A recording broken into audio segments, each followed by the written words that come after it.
Está en línea el exsecretario de Educación de la comuna de General Pueyrredón, Luis Di Stéfano. Luis, buen día, ¿cómo le va?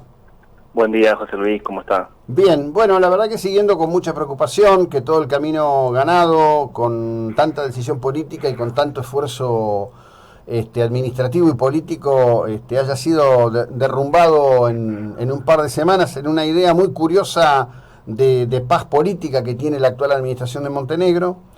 Pero me gustaría que nos cuente desde el inicio, porque una de las cosas que se dijo reiteradamente es que no hubo transición con el equipo de Carlos Fernando Arroyo, y en lo concreto la información que tengo es que usted sí mantuvo frecuentes reuniones con el actual secretario, y que el secretario estaba perfectamente informado del escenario, la razonabilidad del escenario y el marco, diría, legal del escenario en cuanto a la cuestión docente. Bueno, usted sabe sí que en realidad la característica de este sistema educativo hace que no podamos no tener un contacto con los funcionarios, sobre todo siendo docentes y en particular conociendo a Sebastián Puglisi, no podía no tener un contacto previo, así que hemos tenido sí varias reuniones y le entregué en su momento un informe que es similar al final al que hice público después sobre el cierre, que destacaba absolutamente todo. Es más, en el informe estaba centralizado también en la cuestión del financiamiento y en cada una de las decisiones que se tomaron para evitar que cuestiones que tienen que ver con la pérdida de financiamiento se repitan. Es decir, cada una de las decisiones que se han tomado en estos 2 años, por lo menos que me tocó a mí conducir la Secretaría de Educación, el cambio de la normativa para adaptarla a la legislación provincial, porque fue parte del problema de la pérdida de financiamiento desde 2010 para aquí, estos informes fueron entregados también durante esa transición. Claro, Ahí, y a partir de ahí, bueno, sí, en este tiempo uno sabía la cuestión de la bonificación. Pensé que tal vez una de las decisiones podría ser restituirla como se había comprometido el intendente a los docentes que tenían, hasta ese compromiso en el momento que se tomó la decisión del cálculo. Pero esa decisión también, y lo hemos hablado muchas veces, tiene que ver justamente con cuestiones, entre otras, de financiamiento, más allá de la ausencia de normativa que definió el pago durante muchos años sin un acto administrativo. También tiene que ver con el financiamiento, porque si sabíamos concretamente que si se fue perdiendo financiamiento del sistema, si no se puede sostener, si estábamos en un momento 2019 en que la mitad la estaba absorbiendo la municipalidad, solo para salarios, sin contar bonificación. Además de eso, los alumnos de las escuelas municipales no tenían 2 horas de clase de primaria, que nadie lo reclamó en su momento, digo, desde 2006-2007 que los chicos de escuelas municipales primarias tenían 2 horas menos de clase. Entonces, pagábamos bonificación, pero los chicos no tenían clases. La mitad de los docentes municipales no cobran incentivo docente. Entonces siempre la decisión fue, primero financiemos, paguemos lo obligatorio, y después si está saneado el sistema, si toda la normativa se cumple, si recuperamos el financiamiento, después pensemos o repensemos un código, una bonificación. Pero bueno, esto se aceleró. Más allá de esto, que es una decisión en definitiva política, pero sí tiene que ver con ese financiamiento que si no es genuino, hace que se perjudique al resto de las escuelas y al resto de los docentes de la ciudad. Las determinaciones de modificar normas siempre tuvieron que ver con que lo que encontramos no vuelva a pasar, siempre pensando en el futuro, siempre pensando en el próximo funcionario, ¿no? Uno sabe que tiene que siempre atender a dejar mejor las cosas de las que las encontró. Y bueno, al parecer todo lo que se peleó desde el sindicato, todas las determinaciones que tienen que ver con control, con transparencia de acciones, se van modificando. Entiendo que por una fuerte presión de Ricardo Jack, pero bueno, esto sí se va dando. bueno, pero digamos, a ver, AYEC puede ir, puede peticionar, puede exigir, puede buscar. El que concede es el que tiene el poder político que surgió del voto, no AYEC. No, por supuesto, pero bueno, es parte de lo que hemos hablado muchas veces también. Lo que pasó en el sistema educativo municipal tiene mucho que ver con cuando los funcionarios han perdido el poder político de tomar las determinaciones y ha tomado un lugar tan fuerte el sindicato que no se da en otra instancia, que no se da en provincia. Uno puede tener diferencias, puede tener acercamientos, puede tener consensos, pero no define la política educativa. Y esto pasó durante muchos años. Y bueno, con la normativa, con todo lo que se fue estableciendo, se dejó un andamiaje que lo he hablado con Sebastián en su momento, en previo a su asunción.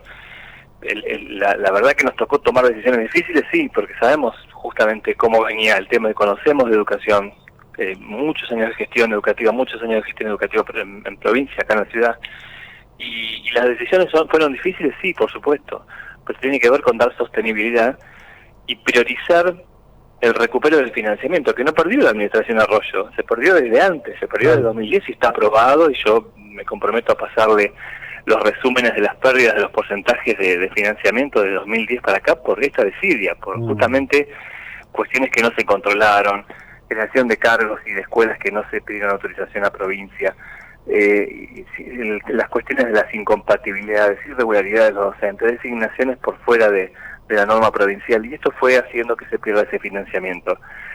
Antes de irme, en noviembre, se pudieron recuperar una enorme cantidad de horas subvencionadas de provincia, porque es más genuino tenerlas subvencionadas que dependiendo del convenio tripartito.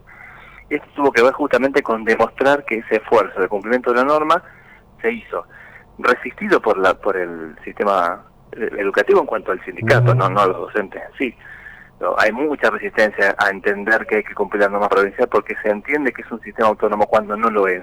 Y en esa línea, uno ve que todo el resto del sistema de la ciudad, las escuelas privadas, las escuelas estatales cumplen con la norma, les cuesta mucho, en algunos casos, también conseguir subvención. Y acá, la verdad que lo que uno veía era que en ese concepto de autonomía pocos se repartían todo, y esto también tiene un impacto en las cuestiones de la norma, porque no se puede tener todo, porque hay reglas de juego en la provincia que determinan que un docente puede tener hasta tanta cantidad de horas, y el municipio con ese entendimiento de autonomía no lo hacía. Bueno, eso se ordenó con mucha normativa y con un decreto fundamentalmente, que era el 1442, que fue aprobado la semana pasada, que contenía la transparencia en los concursos, la posición del sindicato en el concurso, porque también lo hemos hablado en muchas notas, había una incidencia muy fuerte del sindicato en la definición de los cargos directivos, de los concursos, la cuestión de buscar herramientas que hagan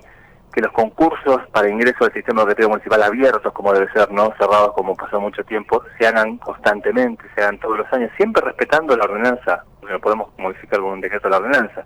Pero bueno, hoy hay una interpretación que es muy similar a la que tiene el sindicato, que ha hecho que ese decreto se haya derogado en esta semana. Bueno, lo concreto es que el sindicato, hay que decirlo, vuelve a recuperar todo el poder, vuelve a manejar el esquema de designaciones. Yo vuelvo a insistir, lo lamento profundamente, porque ¿quién puede desear que una gestión no prospere, que una gestión no dé respuesta? Pero esto la verdad es la marcha del cangrejo, retroceden cuando creen que avanzan, es una cosa... Esto se va a ver con el tiempo. Ayer leía una concejal que planteaba en los medios esto de la preocupación de no suscribir el acuerdo de obras del resto de las escuelas provinciales porque se desfinancia el sistema. En realidad es al revés.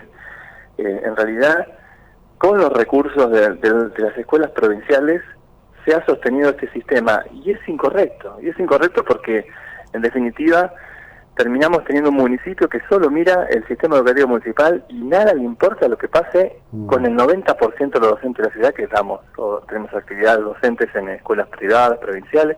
Nada se hace, nada se compromete con la infraestructura de las escuelas. El Fondo de Financiamiento Educativo, por ley, el 40% debe estar en las escuelas provinciales, y por lo que se ve, todo se va a utilizar al sistema educativo municipal. Volvemos a esa lógica de pensar solo que el municipio trabaja para sus empleados y no para el resto de la ciudad, para el resto de los docentes, para la situación que pasa en todas las escuelas. Y la verdad que es lamentable, más allá de lo que tiene que ver con el financiamiento, más allá, es necesario saber qué pasó con los recursos de la provincia de la Nación desde 2009 para acá.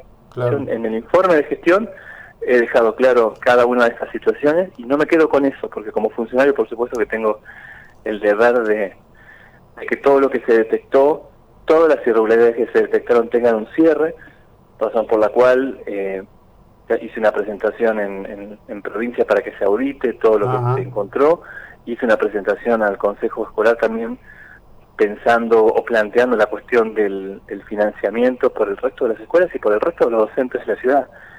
Y en el transcurso de esta semana Ya también hacemos una presentación en el Tribunal de Cuentas, porque hay muchas situaciones que por lo que se ve no se están profundizando. No solamente es esta cuestión de las determinaciones, sino de las decisiones que legítimas políticas pueden ser tomadas, pero tienen que ver con el fondo, con los recursos de todos. Y aquí hay cerca de 600 agentes municipales que cobran mal, que se liquida hace mucho tiempo mal, y no veo que se haya resuelto sobre esa situación, razón por la cual creo que uno tiene que defender los recursos de todos y el trabajo que se hizo para ordenar esos recursos, para recuperar financiamiento, en pos de tener un mejor sistema educativo, sin duda. Pero bueno, una cosa son las decisiones políticas, otra cosa es retomar un camino que durante muchos años fue perjudicial a los mismos docentes municipales, claro. Incluso. Yo, a ver, cierro con esto, pero me parece muy bien esta presentación que usted dice que está haciendo, porque además hace la defensa de su propia gestión, y además porque el que calla otorga. Pero lo grave de esto es que se sigue hablando de decisión política. Por ejemplo, pretenden ahora incluir una sobretasa que paguemos todos los vecinos para reponer los dineros de esa compensación extraordinaria sin sustento jurídico apropiado para los docentes del sistema municipal. Bien. Y dicen, esto hay que hacerlo porque es una promesa del intendente. Bueno, que pague el intendente. Es que ahí en esa cuestión de la tasa, ya sea o porque se utiliza el Fondo de Financiamiento Educativo nuevamente, que eso va en perjuicio del resto de las escuelas de la ciudad, o porque se crea este pago por una tasa, por vía de una tasa, se daría la situación de que el 90% de los docentes paguen una tasa para darle una bonificación que llega, por lo que sabemos, o por lo que trascendió entre los docentes, a 8.500 pesos hoy por cargo por docente. Estarían financiando un aumento de sueldo de esta magnitud exclusivamente a los docentes municipales, a los 2.000 docentes municipales, pagado por el resto de los docentes. Y también se da la situación de que estas tasas también las pagarían los dueños, los propietarios de colegios privados, que no pueden pagar una bonificación a sus propios docentes, porque los 3-4 colegios que pagan alguna bonificación, algún extra, que tienen esa posibilidad, no llega al 30%, 20%, 30% de lo que paga el municipio. No lo pueden hacer con sus propios docentes. Tienen situaciones, porque sabemos que hay colegios que requieren necesariamente una subvención de la provincia, porque no se puede sostener. Tenemos este caso de la escuela especial que tuvo que cerrar justamente porque es muy difícil sostener escuelas con cuotas bajas, que tienen un impacto en la comunidad también. Y sin embargo van a tener que sostener esta determinación, que si se recupera el financiamiento, que por supuesto que es una vía, y no se usa el fondo de financiamiento, bueno, en todo caso, si el municipio tiene superávit, es una determinación que como patronal puede tomar. Pero cuando esto incide en el resto de los agentes, en el resto de los docentes de la ciudad, en el resto de las escuelas, cuando tiene un perjuicio, sobre todo como ha pasado durante muchos años, en que uno veía desde provincia o de las escuelas provinciales que los intendentes iban a los actos de las escuelas municipales, tomaban las decisiones de las escuelas municipales, y las escuelas provinciales, que son el resto, el 90%, como digo, de la ciudad, se quedan siempre afuera. No tiene nadie que las defienda. El Consejo Escolar también depende de decisiones políticas o de recursos que a veces no llegan, o, como en este caso, que se determine que el fondo de financiamiento no se va a utilizar otra vez cuando hay una ley que determina que esto tiene que ir sí o sí, por lo menos el 40% de las escuelas provinciales. Creo que por ahí pasa. Sí. Si un empleador toma una determinación de abonar una bonificación y pagar extras como le parezca, está bien, si es genuino, pero si es con los recursos del resto, si es con los recursos de todos, de mínima tiene que ser para todos. Me gustaría que un municipio, como pasa en otros lugares de la provincia, piense la educación en un total, en un todo. Si va a tomar una determinación, que aporte en función de la totalidad del sistema educativo de la ciudad, porque no podemos tener alumnos y docentes de primera y de segunda. Claro. Luis, gracias, buena jornada, muy amable. Por favor, hasta luego. Luis Di Stefano, ex secretario de Educación. Estamos hablando de esto, ¿no?